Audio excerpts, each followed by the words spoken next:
places. And it really, goes back to Winston Churchill's famous statement, right? Truth deserves a bodyguard of lies. Okay, so it goes back to that. And he's looking at it in terms of all the technological factors which serve as a bodyguard, so to say.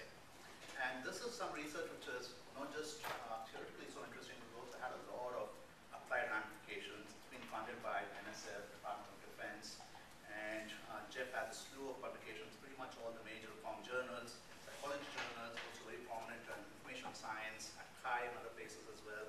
And it's really one of those areas of research that attracted a lot of attention from so many diverse audiences. He is currently working on his first book, which most of us believe and hope will be one of those bestsellers as an academic, somewhat similar to Daniel O'Leary's Predictably Irrational. So most of us are looking forward to that. But without much further ado, welcome to Chapter 11. Over to you. Thank you very much, Jake. Really appreciate that. And the intro now I don't have to talk about so much. It's all set up perfectly. I've been fortunate enough in the last little while I've been on sabbatical. I've been able to visit a lot of different places, and I have to just say, Sri's probably the best host I've ever had of all the places I've gone to visit. And what a great place to be. Very excited to meet people here in common information science and to talk about some of my work. And so as Sri mentioned, I have a psychological background, so I take usually a psychological interest in things. And we look at a lot of things from self-presentation to language use online, and so we use deception sort of as one space to examine those things. So in the case of, I have a really great team of people I work with, so I usually like to mention them before I get started, but on the right there are all the students that work in the lab and are co-authors on work that I'll be presenting today. One of the things that I like about wine is that it's sort of everywhere. This is Diogenes. Are there any of the Greek scholars in here that know what he was looking for with his lantern? One honest man. One honest man, and did he ever find him? No, I don't. No, he didn't. Yeah, so this idea of deception and that it's pervasive is not new to our society. I get a lot of media phone calls and requests about, are we more deceptive than we have been in the past? And I can never answer that question, but there's some recent work coming out that suggests that this is the question that the generation always asks about the following generation, that the following generation is the most deceptive. So this is not a new phenomenon by any means, and some of our ideas that lies one of the most pervasive social phenomena that communication can study. Mixed with that, this idea that technology now suffuses almost every aspect of our lives, the idea of mass media and interpersonal communication is breaking down around this notion that technology is playing a role in almost every communication activity that we do. So my interest really in what we'll talk about today is how those two things intersect. The fact that technology is everywhere and that lying is everywhere. And there's many, many examples of deception that we see sort of enabled by technology. So this is the classic spam where somebody's trying to get your identity. We see other cases. This is a real company called Alibi Network. They're based out of Chicago. And their job really is to provide you with alibis to do other things. So if I wanted to lie to Sri and say, well, actually, I'm in DC, but really I was in New York, I could tell this company this is what I need to have happen. They would provide a number that I could give to Sri. And when Sri called that number, they'd say, hello, Hilton, DC. And he'd say, I'm looking for Jeff Hancock. Okay, I'll patch you through to his room. They would patch him through to me in my hotel in New York. And that would cost about $400. Why does that show up on a credit card as saying Alibi Network? I haven't used it yet, but once I do, I'll let you know. I'm sure they've thought of it. It'll be like a little brown envelope or something. So everything from fake flight itineraries to all kinds of things where they'll help you with any sort of digital matter that they can provide in providing you with an alibi. This is a site that was about to go public, and then the New York Times got a hold of it about 5 days before, and there was such an outrage. But the basic idea was that they would sell friends to you to populate your MySpace account, or now Facebook. It's sort of fascinating what they think is like who you really want to see on the earth. It's just very strange humans, but you could buy friends, and they would communicate with you and post really nice things about you on your wall. Now, we've sort of looked at the more mundane email, it's just a pain, and then we can look at these other sort of fun things. But the internet has also been a big deal for people in national security. So one of the things that the government was interested in is, can we tell what this sentence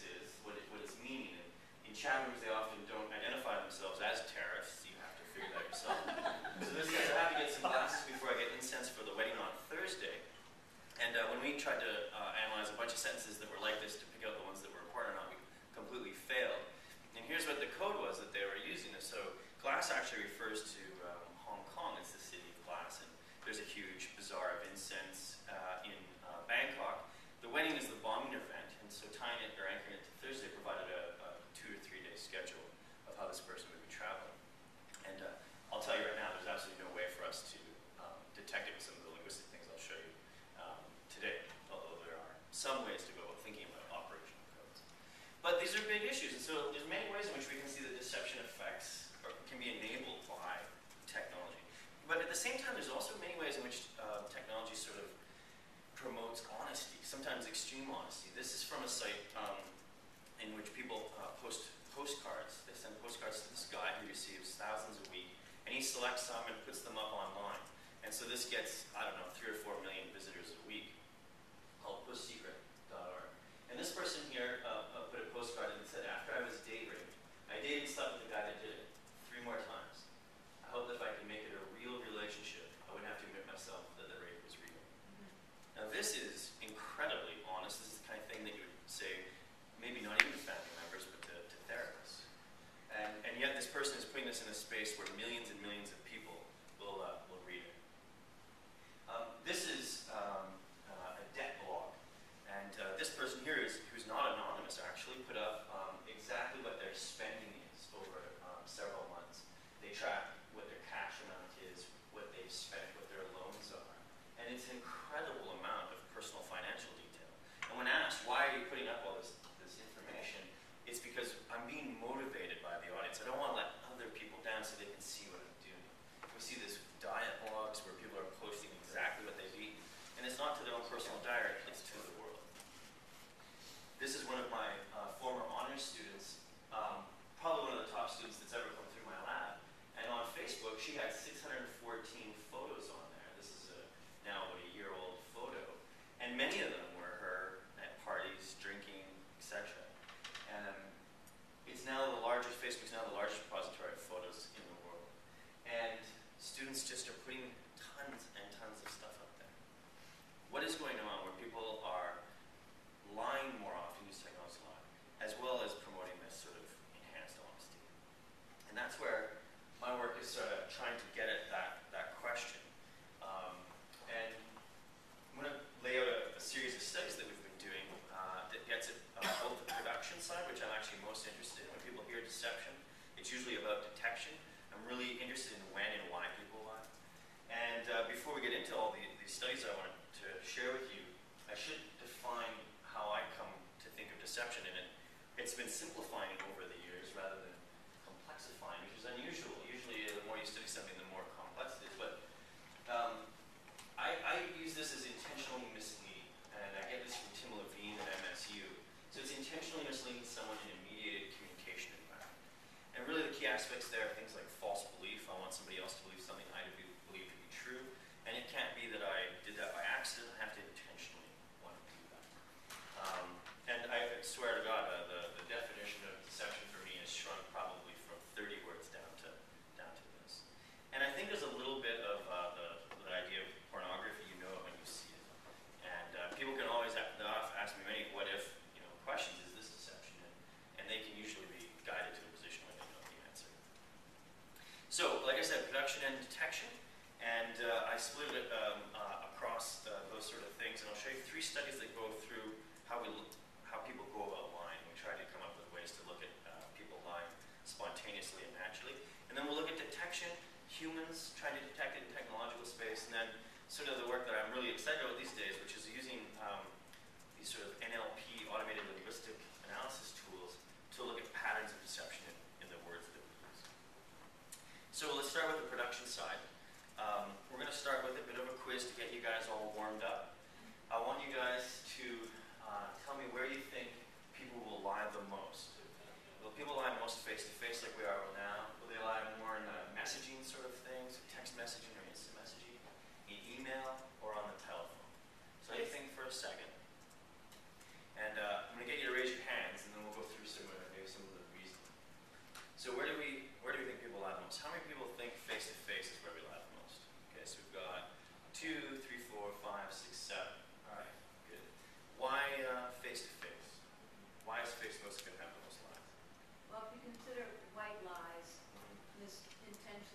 leaving, I would say that goes on all the time. All the time. And it'll happen more often face-to-face than it will online. I think so, because you're trying to maintain that situation moment to moment, right there, Okay. right now. So there's something with a dynamic nature. Now, is this about percentage or about volume? Yeah. Yeah, Right, because that I was basing it on volume, and so Let's go FBF with percentage. is the most common. Let's control for how often people talk. Our students in our diocese still talk the most face-to-face. Right, You know, and they that's don't true. always. That's true even outside of Outside of the privileged student environments like population. students. Yeah. So let's go by percentage, and controlling for that guy that's totally loquacious to the hermit. So if I'm loquacious and I speak 10 times a day and I lie once versus the hermit that only talks twice a day and lies once. Okay, so we can control across that. But I still think, But I mean across media. Yeah, but that's what I mean. Yeah, okay, good. Yeah. Both Say the people hermit might be using IM. Yes. I And only still I. would stick Right. with face-to-face because there's no permanent record of it, and I don't want to lie and have it in the News and Observer Right. Yeah. through my email, Excellent. like the governor. Okay, so we've got sort of dynamic real time, and we've got persistence. I think There's time pressure, and it may be easier to lie than to tell the truth. Oh, yes, very good. I think it's often easier to lie than tell the truth. I think if you have an immediate response of a face-to-face conversation and you're in an awkward situation, you may want to lie and deal with it as opposed to if you're instant messaging, you can You can construct. think about it maybe a little bit. And Right. absolutely. Well, you guys are good. Face-to-face folks. How about phone? How many people think that the phone is the place where we'll see the most lies? It's okay, you can be by yourself. It's all right.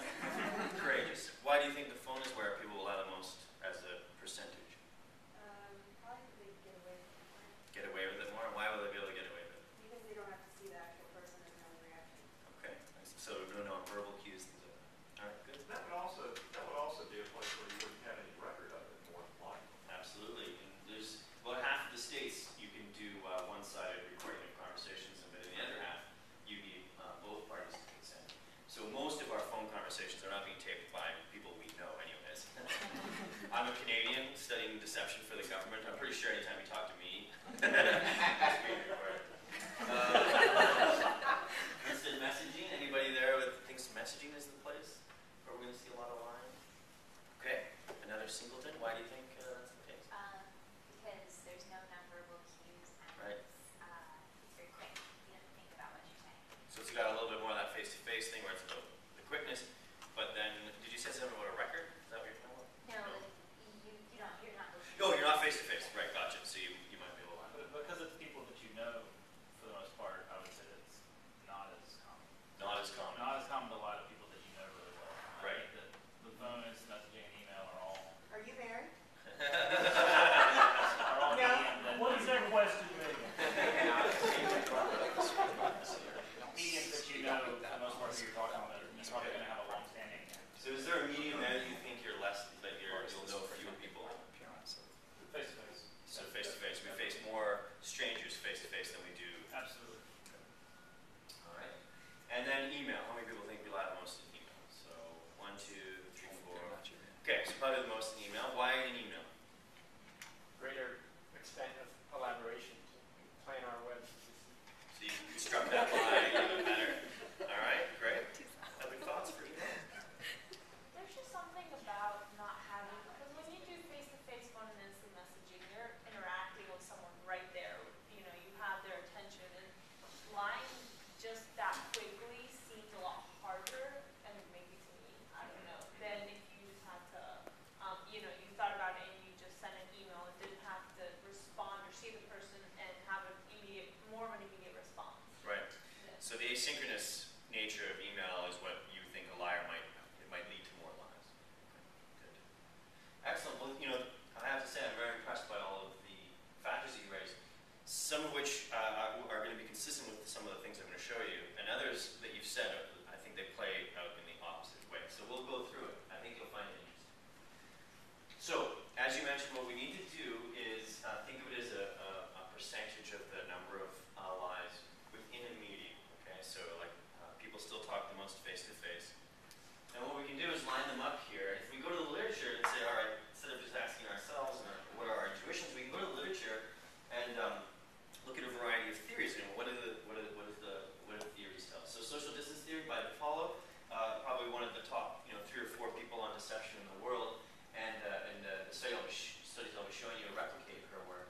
she argued that the more distant we are, the more a medium creates a social distance, the more likely we are to lie.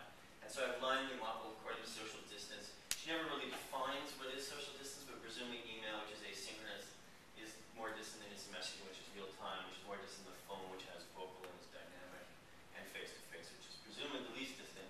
And according to social distance theory, we should see the most lying in email, consistent with most of the people's perceptions here, and least face-to-face. And in fact, this part of the piece was confirmed in her study. She did presumably got all the data in 94 before sort of the web was big, and she found that people lied more on the phone than face-to-face. Media richness theory, which some of you should be familiar with, it argues that we match media with the complexity of the task, the communication task. If we assume that deception is a complex task because you're trying to communicate something that you know to be false, then you should choose a richer medium. And it's kind of the opposite of social distance, and so we can align them the other way. And according to media richness theory, we should see more lying face-to-face than in email. Now, what I liked about your guys' responses is none of you said anything about richness or distance, because you're all users of technology, and it sense right away that there's something problematic about lining up these radically different media by one dimension, right? It just doesn't make sense that the only thing different between email and, say, face-to-face is how rich it is. So we thought that same sort of problem, and there was an issue here. And so a lot of my work and thinking is grounded in Herb Clark's ideas of language use. And there was a very influential paper, chapter with him and Susan Brennan, where they talked about how different features of the media should change the conversation process, the grounding process. So I was thinking, well, are there some features in the technologies here that could affect deception rather than, say, just conversation? So synchronicity, which you guys mentioned, is one. Some of you said more asynchronous should be more lies. Others said it the other way, face-to-face, you need to lie more. Well, it turns out that most of the dire studies that have been done before our work in face-to-face is that we lie most often spontaneously. Very few of our lies are done sort of in a crafted way. They very frequently are, you know, what do you think of my shirt? And you might hate stripy colored things, but you say, oh, you look good, right? We say this all the time. It's very spontaneous. So synchronous media should involve more lies. I put X's there. IM has an N because it's this annoyingly kind of synchronous, kind of not, so it's referred to as near synchronous. Now, recordability came up. You were talking about not getting caught, like many a governor, many a mayor, almost any politician, basically. And the more persistent something is, the less likely you should be to lie in. And digital records are particularly bad because they're also searchable. So you should avoid lying in places that have records. So I put it as recordless. Face-to-face, as you point out, typically, and phone are typically not recorded. IM can be. There was Mark Foley from Florida, where he was using email to communicate sexually with pages, and was shown an email and said, don't do this anymore. Look, they leave records. So he switched over to IM, which he thought was recordless, and typically is. But the pages learned that you can just, with one toggle of a switch, log everything. And that's how he also does it. The last is distributed. Some of you mentioned this idea of being face-to-face and dynamic and things like that, but one of them is about co-presence. If we're in the same space, like we are now, I can't lie to you about a bunch of things. I can't lie to you about who I'm with, what I'm doing, what I'm wearing, a number of things. But as soon as we're distributed, as soon as we're physically on the same space, we can lie about a lot more things. In fact, one of the most interesting technologies to facilitate deception is a software you can download into your phone that will play background noises. So it'll actually play the background of an office, the clickety-clack of keyboards, other people talking, while you're in your car on the way to the beach or ski hill. So the idea behind the distributed is that it increases the universe of possible things that you can lie about, rather than specifically the fact that you're doing it more or not. Right, exactly. He hasn't gotten to how much, which is the effect is, but just that you could. That's right, just that you could. And notice here that there's nothing about nonverbal things. So as we're going to find out here in a little bit, that nonverbal characteristics of lines very, very difficult terrain for humans. And so we didn't enter any of that in here, like whether or not having more nonverbals mean to be caught more or not. So the way we went about studying this is we replicated an Apollo study where we basically gave people PDAs, and they would record every time they had a conversation with someone. week, so I would maybe have a talk about history, and then afterwards I'd be like, okay, I had a conversation, face to face, I did lie, and then a few other things like, was this to a close friend or not, how big was the lie, stuff like that. But what we're going to be interested just for now is what media was the interaction in, and did a lie occur or not. And we've done a bunch of these diary studies actually, and we have a piece coming out that'll report on all of them, but I want to show you our first one. So DePaul in 96, this was in Virginia, so their lies per day, there were 2 lies per day for students, and that means like a third of their conversations, and you'd be like, whoa, that doesn't seem right. Well, she limited it to 10-minute conversations, so they had to be big conversations, which causes difficulties we can talk about afterwards when you go into media. At Cornell, the students lied a little bit less, way to go Cornell, but props to this going to Cornell. And so with this relatively small sample, about 30 students, we had 1,200 social interactions and about 300 lies. And remember where our theories were, and you all have your factors in mind, and this is what the data looked like. So by far, the phone was the place where people lied the most. We had That was our sole person one here. sole Good for phone you. person. Right on person. And by far the least was in email. People lied the least email, and instant message face-to-face were statistically not different. And so what's going on here? Well, like I said before, this link is actually well established now.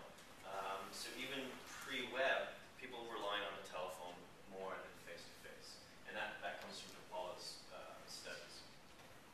Well, social distance theory doesn't work well once you go into the digital world, once you start having textual communication. It would have predicted more over there. It doesn't. Media richness theory does actually quite well. You can see that it's mapping that trend, and I have some colleagues that are now trying to argue and tweak media richness theory a little bit to suggest that that's actually the case. If you don't look at it as percentages, but it should have predicted more face-to-face, probably for the reasons that you were mentioning the other day. But it doesn't. So I wouldn't be telling you about this study, but it maps quite nicely onto my predictors. So the phone, which had all of those features that I think are important for it, did have the most email had the least. And we're not the only ones to be noticing this, so it's pretty hard now for me to go through a week without having somebody email me something from the news that supports this idea like, hey, that person just got busted because they did something in a text message or email. And so over 50%, it's almost 60% now, of divorce cases in New York involve digital media of some kind as the primary source of evidence. That my lawyer friend calls email evidence mail. And we see this from every aspect of life, from the romantic to legal. It's a weekly event where somebody is busted because of a digital trace now. Now, you're all sitting there and you're thinking that there are problems with this approach, and there certainly are. This case, clearly lies are very different. We have big lies, small lies, lies to friends, and lies to strangers, everything in between. And students are a unique sample, and we have this issue of meta-lying. We're asking this really weird thing to do. We'd like you to be honest with us about your lying behavior. Is that even possible?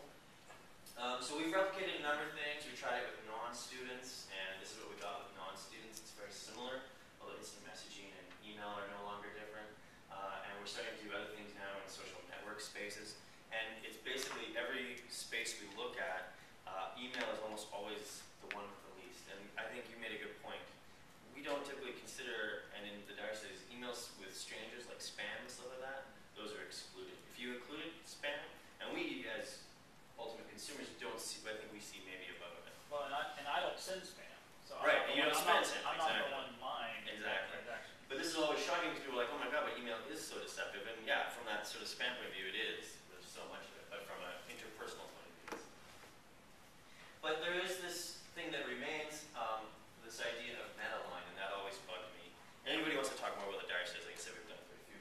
But I want to move on to this meta-line thing, and I think it's actually okay in this study because I'm asking me about my line in one space, another space, another space. So if I am being biased, presumably I'm being equally biased. But it still bugs me. So what I wanted to do is find a place where I could tell whether people are lying or not. And one place to do that is in online dating.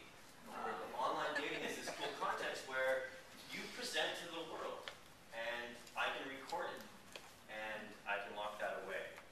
And so what we can do is take a look at all these things that people say about themselves. I'm a 36-year-old woman, I'm athletic in tone, this is how much I weigh, I love walks on the beach at sunset. It's incredible how many people like that. I don't understand anything, but okay. How much is 160 things there? 160 centimeters is 5'3". Oh, there's not weight there. I see. Where's weight? Yeah, in this case, this one there wasn't weight on what I captured, but usually, up until very recently, actually, weight was often asked for. But I think our work actually has played a role in making weight go away. Like online data. You don't reckon anyone lied about that? No, well, we'll see. We'll see. Maybe they were right in 2 or 3 years.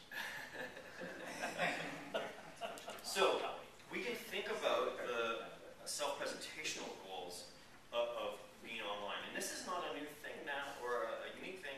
We're all having to create profiles all the time. We're actually all facing the sort of like, who am I existential question. Every time we make these things, we're asked all these.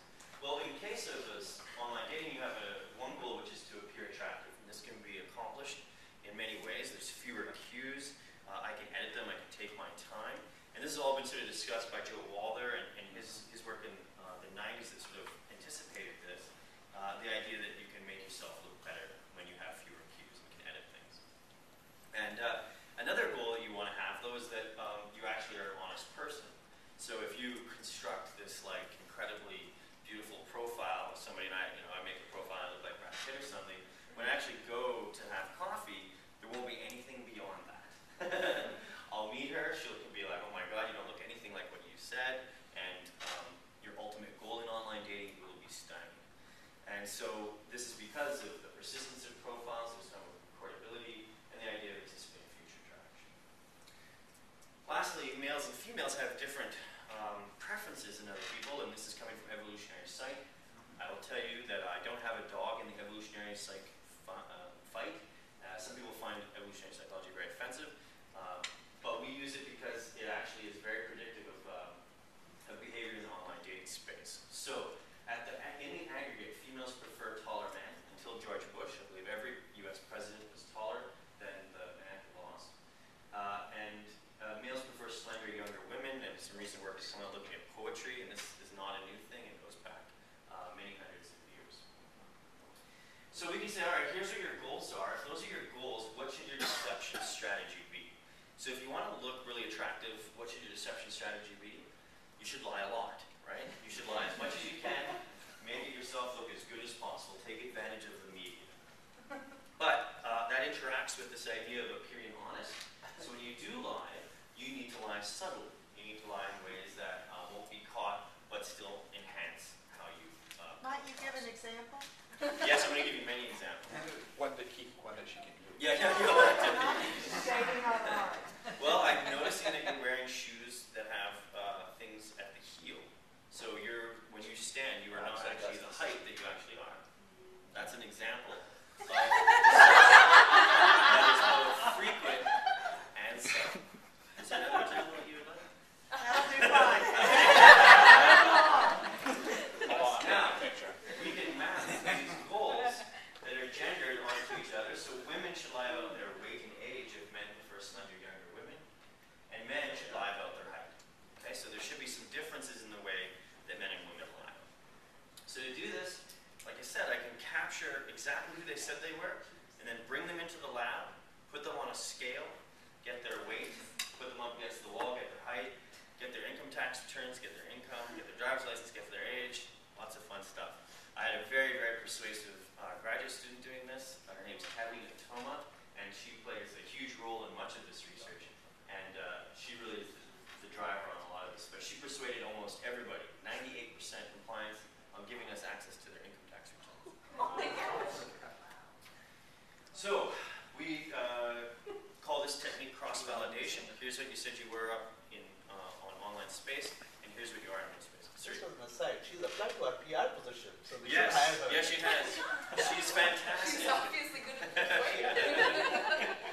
Yeah, I mean, yeah, in terms of And will her resume be subtle? yeah. In terms of public relations, she will have a few tips, I'm sure. Yeah, she's great. And this work that I'm going to talk about, she's the first author in a personality and social psychology bulletin paper, and we just had a piece in Journal of Communication accepted on the linguistics of the profile, so you can say that about me stuff. And I don't include it here if someone wants to talk about, but basically tell from the words that you say how much you lied about your height, age, and weight, and about what other things you were probably lying about. So for instance, if you don't mention food very much in your thing, you're probably lying about your weight. It's amazing. And if you say the word I less often in the profile, you're probably more likely to be lying about your height. It's pretty fascinating stuff.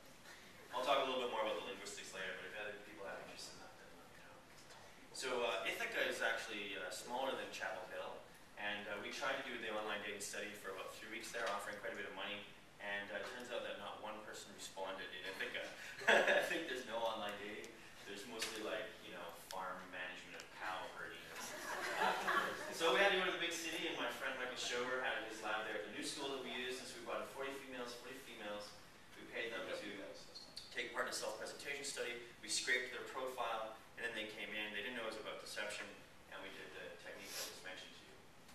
And so we can sort of measure the frequency of lying, and the way we did that with height was if they were more than 1 inch off of their height as we measured them.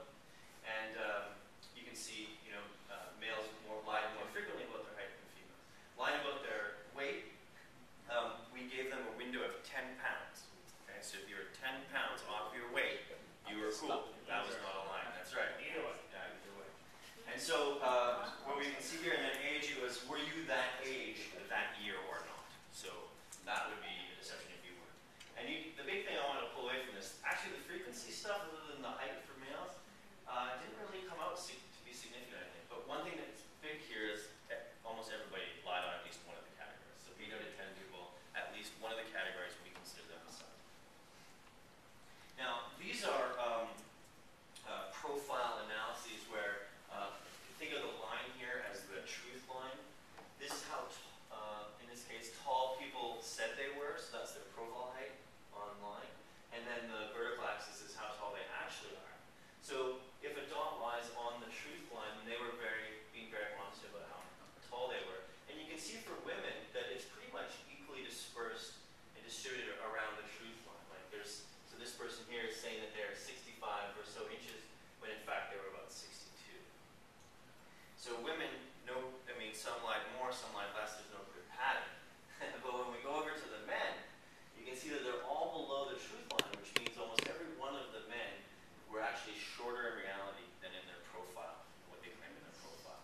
And some of them, the average was about 1.5 inches or so, and what we like to think of as strong rounding up. So if I get to 5'9" and like 1/10 of an inch, then I'm 5'10". You just cross it. So it was about 1 inch, 1.5 inches. Now, when we come to weight, slightly different findings. So the women here are clustering above the line, and it's pretty clear that almost everyone is, and that is because they're all saying that they are lighter than they actually are. And there's only a couple of women that were not above. Did you weigh them with shoes, though? Because we don't report our weight with shoes. Right. We would hope that you're not wearing 10-pound shoes. No, shoes can weigh 3 or 4 pounds. The shoes were taken. But you have a high things underneath because she's got a lot of Yeah, weight. what's the lead under the heel? Is that No, we took off everybody's shoes. Thank you. Yeah. No, Catalina was very distressed about this idea that people would feel bad about how much they weighed, so she was very sensitive to that. But yeah, so basically women lie about their weight pretty consistently. Men, it's a different story. You can see it sort of rotates around the mean, the axis. So really heavy guys lied like women and said that they were lighter than they actually were. But the skinny little dudes, these guys, they actually were saying that they were heavier than they actually were. So with men, it seems like there's a mean that people are lying towards. Whereas with women, in this case, they were all just lying to be With age, we had probably a problematic sample. We don't see very much difference. We expected women to lie a lot more about their age. That wasn't really the case, though we did have a couple of whoppers. That one woman there at the top, that was 10 years. And she had a photograph that was about 20 years old that was posted up there. But not really so much. So do you guys have any thoughts as to why, other than having perhaps a young sample, we didn't see any lying about, or as much lying about age as we expected? If you think about some of the factors of deception we've gone over. So much harder now, maybe, than it used to be. What's harder? Getting away with age. Right, well that's basically it. So age is this thing that is non-malleable, right? So you are your age.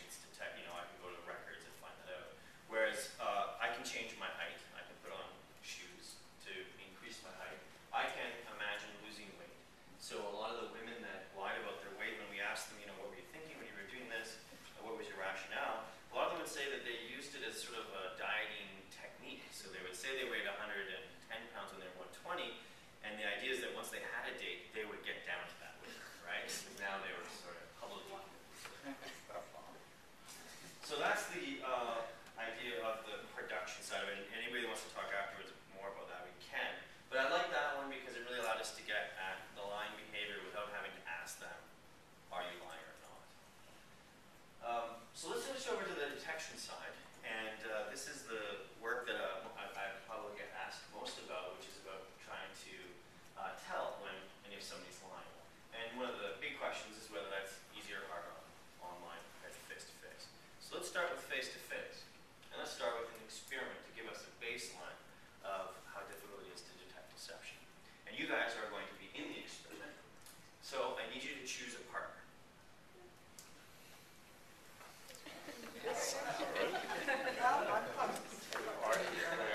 I love it. It's sort of so Sunday. Does everybody have a partner now? I know. Okay. So now that you have your partner, the next part of your task is to determine which of you is wearing a lighter colored shirt. This is not the experiment, so please try and get through that.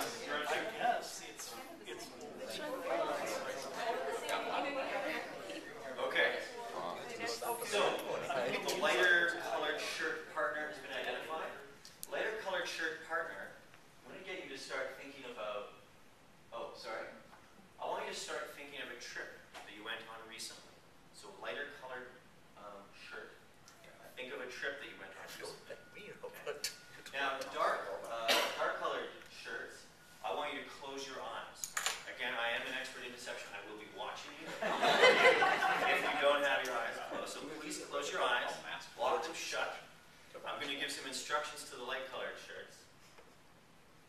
So the instructions on the screen, dark colored shirts, keeping your eyes shut, and let's split it right there. On the sun. Yeah, exactly.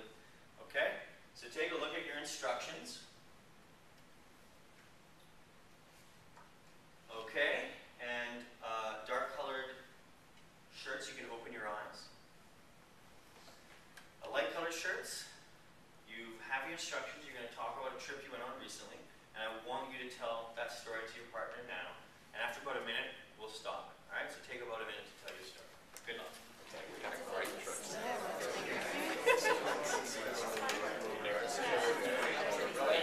Going up there. I know. We went to the zoo, we went out. It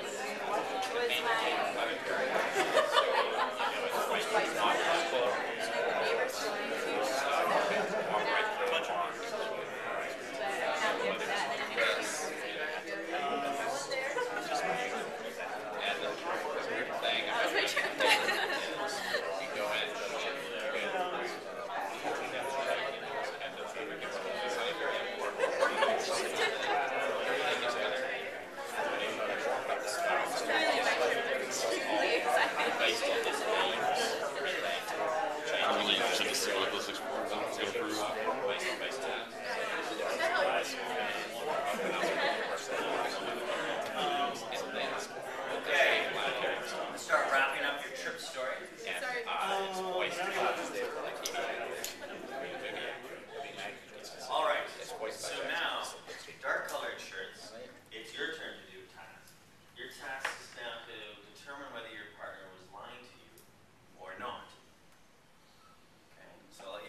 So you three are probably the only accurate people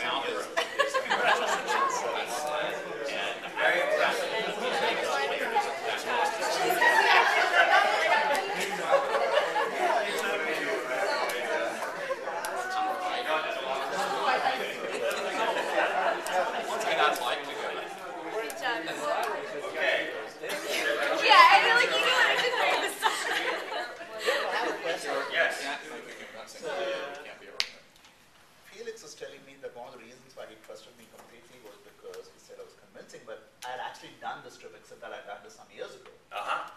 So would that really be a lie? Yeah, if you said that you did it recently. Yeah, okay, so that's what. Well, Paul was real excited about this trip, Yeah. but he didn't go. But you didn't go. No, So that's why he's so sad. I'm not sad at all. You're not sad that you didn't go. But part of my life is a creative writer, so. You're reading fiction all the time. Yeah, I mean, it's just what you do. You know? Creative writing is So you were duped then, I guess. Well, Well, so he if I did can see say the two hands up things one more about it. time, because actually this is a really important point, and we'll see if and see if there's any difference. So the three of you that were right, could you raise your hands? So 3 people on this side of the room were correct. Could you raise your hands, those of you who thought the other person was lying again? So you were incorrect. Could you drop your hands? The incorrect people raise your hands. I mean, so the correct people, the people that were correct. 1, 2. Okay, so out of the room, there was probably, looks like about 20 pairs. There were 5 people that actually got it correct. And you guys are actually performing worse than Chance. Chance is the average. We've had over 40 years of deception. It's been meta-analyzed 4 separate times. And the meta-analysis always points to 54% accuracy humans with detecting other humans, which is significantly above Chance, but pretty much at Chance. You guys performed actually worse than the average. Normally what we see is that very few people will ever say that somebody else is lying. And this is something called the truth bias. It derives from 2 things. One is politeness norms. You guys seem to be okay with accusing each other of being lying. That's cool. And the other comes from the nature of language itself. Grice's notion of the cooperative, listening to cooperative principle is that if we don't believe others are trying to be cooperative speakers, then language doesn't work. Language actually ceases to function, and with that, human society would end as well. So the truth bias is this very powerful thing. When we do deception detection research, the only effect that is replicated in every condition and every experiment is the truth bias. People tend to err by thinking that people tell the truth. But what happens when we go online? We've got a lot of people are suspicious of being online. We definitely have fewer cues online. What happens to that truth bias? What happens to our ability to significantly better than Chance, but not by much, detect deception? And you can think about the different ways that people typically think about cues. There are 3 general ways to catch a liar. One is the verbal, the things that they say. The other is non-verbal. This is the motions that they make, the movements that they make with their body.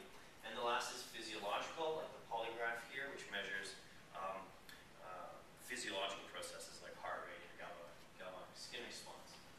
And when you go into computer-mediated communication, or CMC, those 2 categories disappear, and what's left is the words. So one sort of other factor that I want to raise, in addition to cues that are important for deception detection, is the motivation. So Mark Frank at Buffalo and Paul Ekman, his mentor, have demonstrated that the more motivated somebody is to lie, the more likely they are to leak these cues. So I was a customs agent in Canada before becoming a graduate student. So I busted Americans for bringing weapons into Canada, and I busted Canadians for bringing drugs back and alcohol and things like that. And under those circumstances, when somebody is potentially going to be arrested, then they do tend to exhibit more of these cues, although it's still very difficult for humans to tell. Some of the things tend to be like higher fundamental frequency of the voice. So this is called the motivational impairment effect. When I'm really nervous and it's important for me to succeed, or otherwise I'll be punished, I tend to be detected higher than that 54% rate. In text-based communication, that motivation could play out in a unique way. So as many of you were talking about with the lying rates before, I have more time. So a motivated liar could sit there and do that crafting of a lie. They could put that motivation to work, whereas in face-to-face, that motivation comes across as leaky. Behind a computer screen, there is no leakage, and I can take time to craft that email or that text message. So to examine this question of what happens to lying, we had people come in the lab. They were either sat across from each other at a table, or they were communicating over synchronous chat. And the sender was assigned to this task to tell the truth, to not tell the truth, the whole truth, and nothing but the truth. And the senders were put into one of 2 high motivation and low motivation. High motivation is sort of a funny manipulation. You literally tell college students that if they succeed at this task in line, they will have more money, more sex, and better jobs in their life. They believe it and they lie hard. In fact, the biggest effect size in the whole study is the manipulation. And that comes from people in Massachusetts that developed that. So it's cheaper than having to pay them $100 each. The other person was blind. They were told that Professor Hancock's interested in the way people talked online. I truly am, so it wasn't entirely deceptive. But they were blind to the deception and motivation manipulation. And here's the results. So 100% accuracy, so we're measuring accuracy. Higher is better. This is the face-to-face condition. This is when they're talking via text. In blue is low motivation, yellow is high. And there is no medium effect. People aren't better or worse depending on what medium they're in. In fact, instead there's interaction. And as you can see, really, when you look at these 4 bars, this bar is where all of the action is in the interaction. People that were highly motivated and in a text-based environment succeeded more often. And we've termed this the motivation enhancement effect.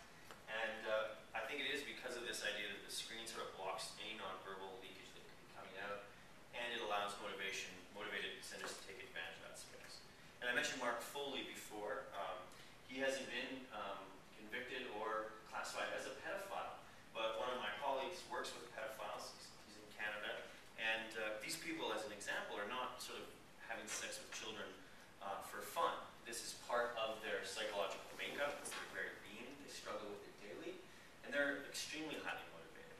And so I don't think that this is a sky is falling down. There's a lot of hysteria around this, but it is a real problem. If pedophiles are able to find a target that's likely to respond, then they do have advantages here because of, I think, this motivation enhancement.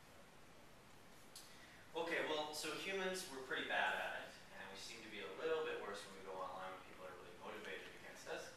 What about using automated techniques? So there's been a huge sort of advance in our ability to parse language, to process it. This is generally called natural language processing. And it's this convergence of our abilities coming out of computer science to not only process language automatically very quickly, but also statistical classification power, so using tools that can deal with very large amounts of data to classify into categories, as well as everything we do online leaves this digital trace.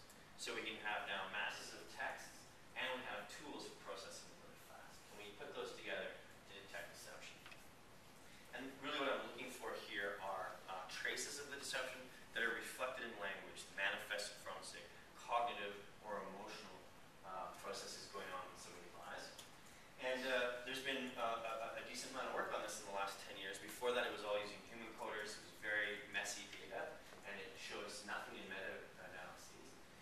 But because of my grounding with sort of Clark's work on collaborative aspects of language, I'm also interested in the person being lied to. People that are being lied to aren't simply targets, they're partners in the conversation.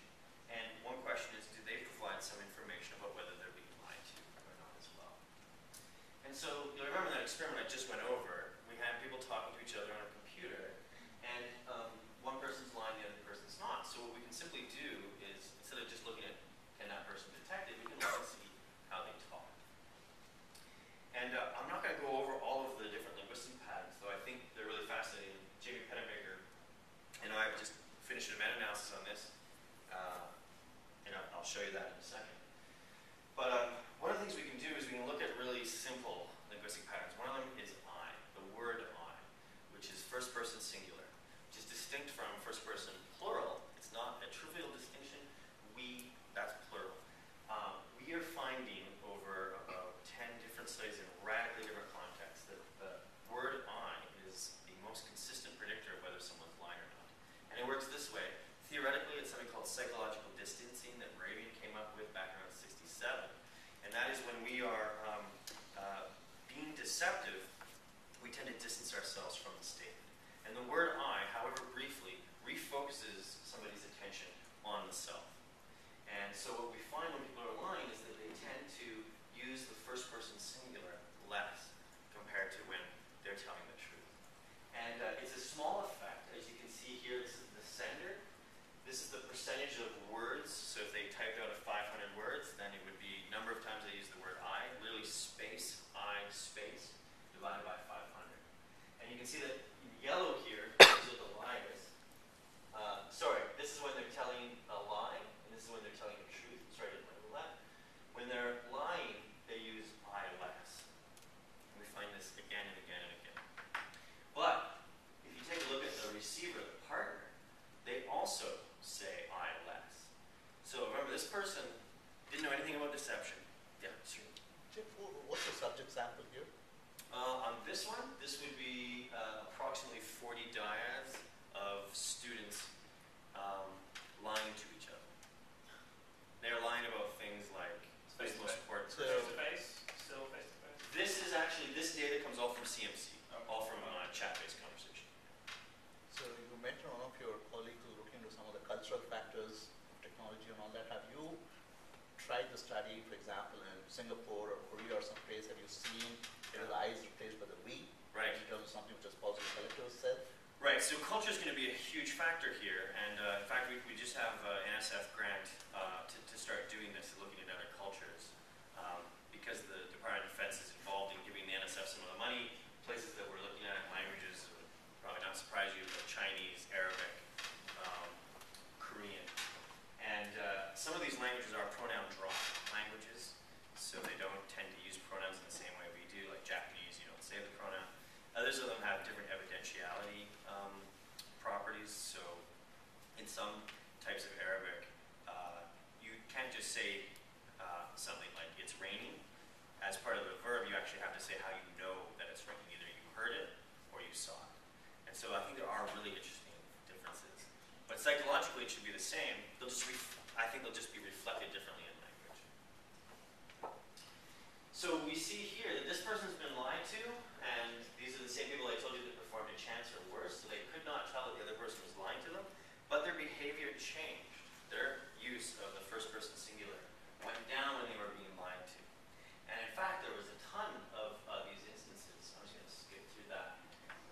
There was a ton of cases where the person that was being lied to, they actually changed the way that they were talking. So on all of these dimensions that we look at, the numbers themselves aren't important. It's just that when you see a star there, it means that this partner was changing the way they were talking to match the liar. So what's happening is I'm being lied to. If you were to ask me, I'd have no clue I performed a chance.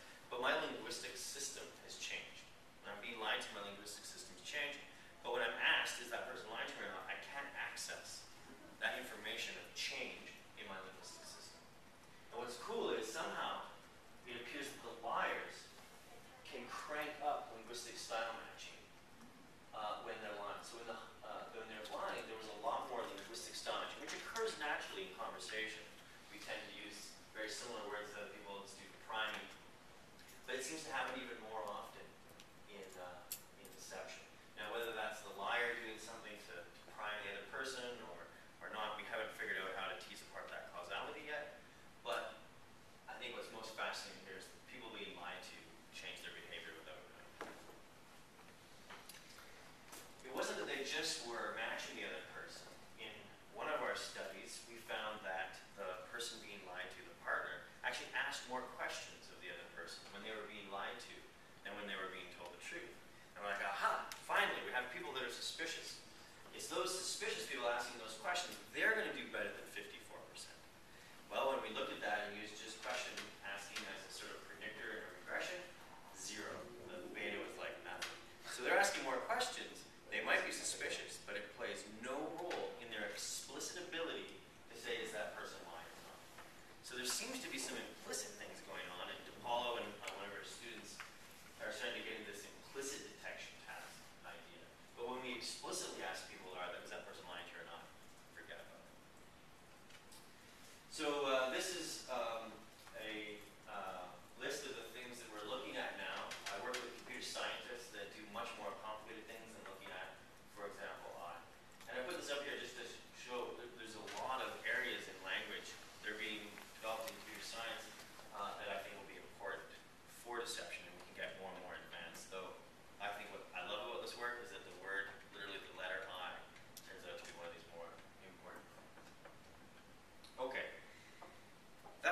research program as I've come to it. And what I want to show you is sort of some spaces we're moving into, and then I'll take some questions. But these are some sort of new things. One of the things is that we don't just lie blah, like that.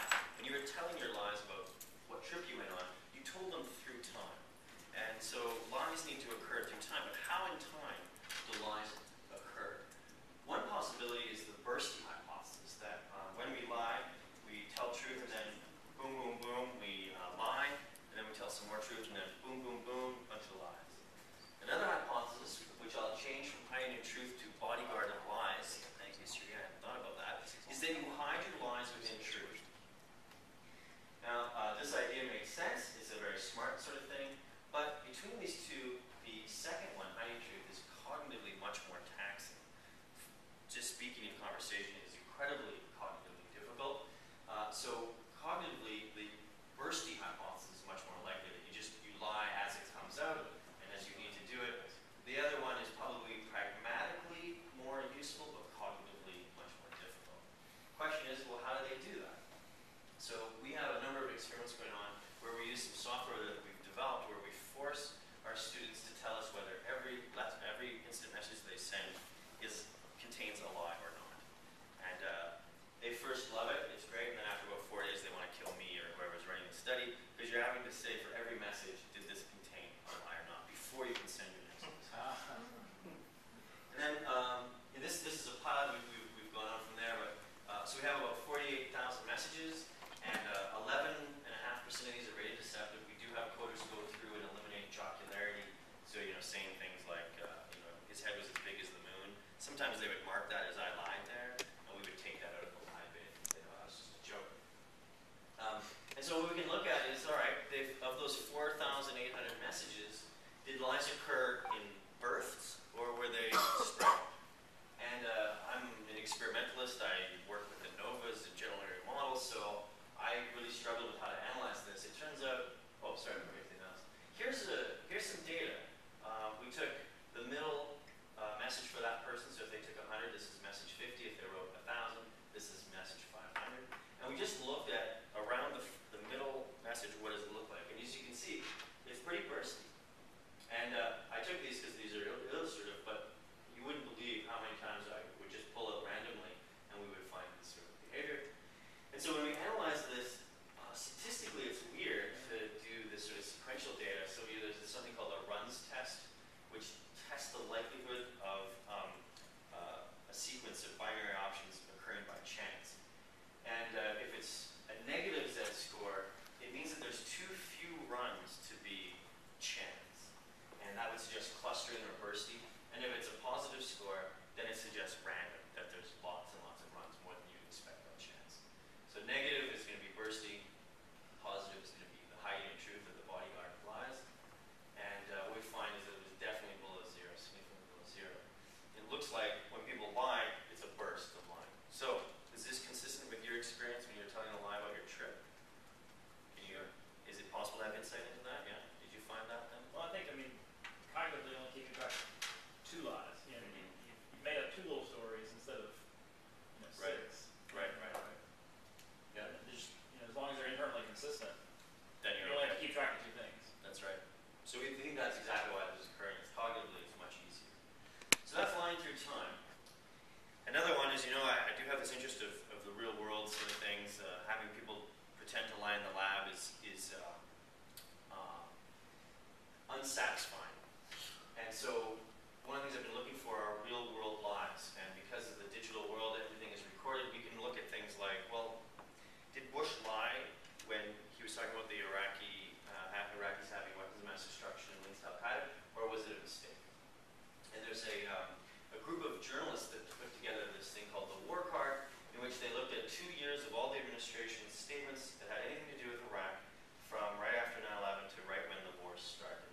And they find anything where there was what they believe to be false. So this was in accordance with the 9/11 thing, which is Iraq, to use an example, Iraq's combination of weapons of mass destruction and ties to terrorist groups and ballistic missiles would threaten the peace and security of many nations. George Bush, October 16, 2002.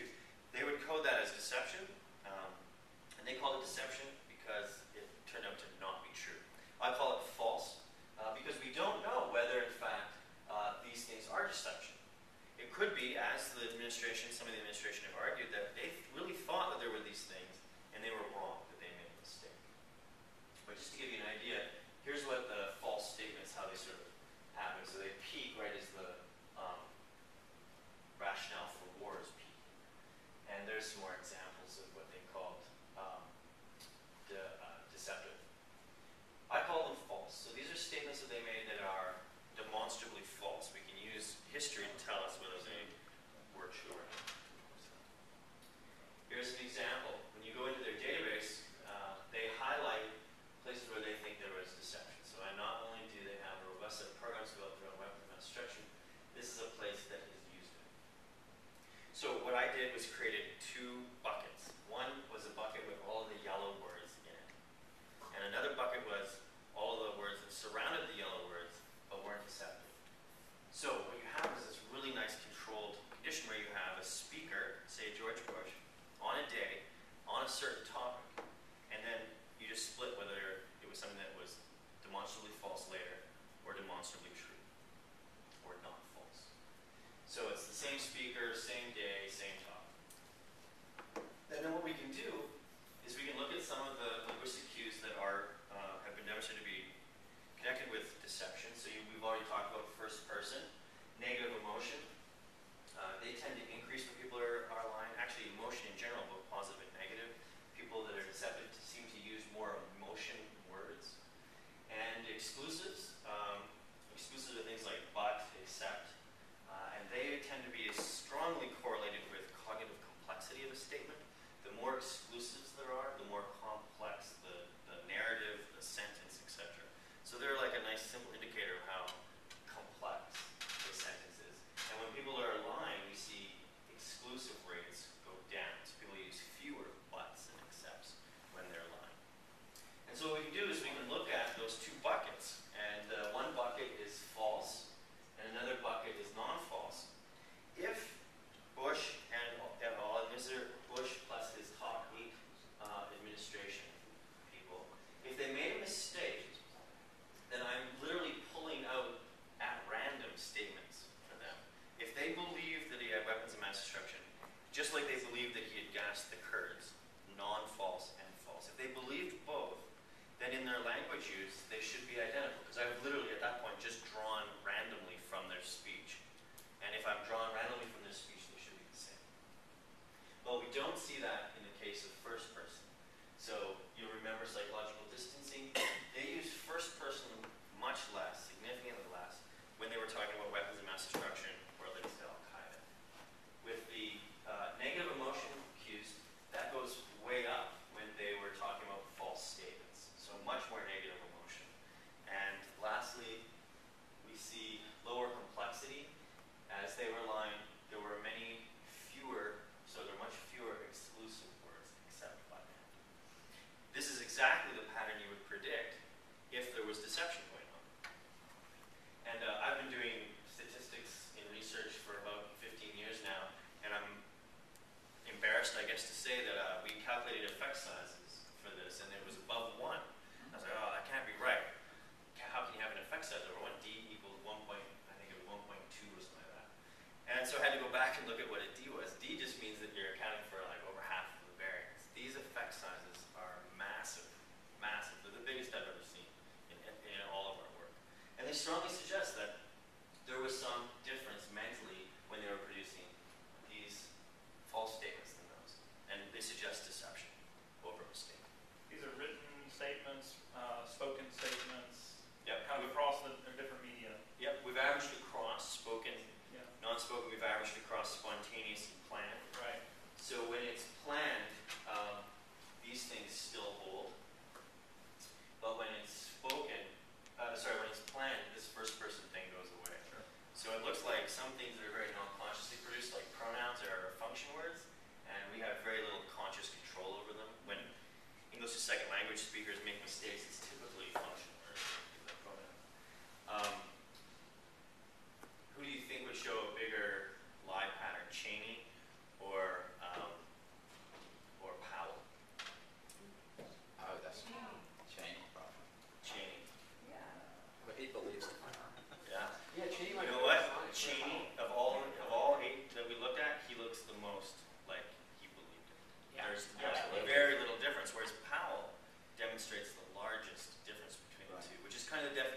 soldier, right? You say, you do what you believe, what you are told to do, even if you believe that's wrong. So Cheney's is like, there's no difference. The guy actually doesn't look like a normal speaker at all. He never uses self-references at all. It's When you see him with other people, his eye contact is almost rarely.